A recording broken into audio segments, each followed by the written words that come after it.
সব কিছু ভুলে যেতে নেই। অনেকেই বলবে ক্ষমা করে দিতে।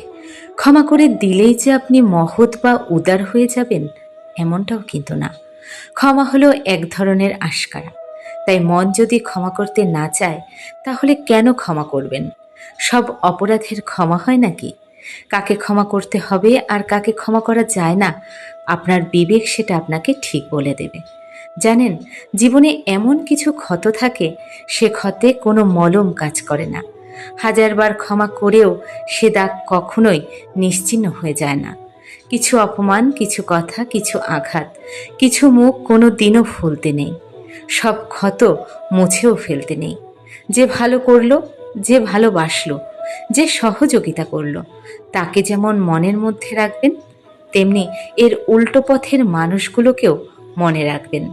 কাউকে মনের মধ্যে রাখাটা যেমন আপনার কৃতজ্ঞতার প্রকাশ, তেমনি কাউকে মনে রাখাটা আপনার আত্মসম্মানের প্রকাশ।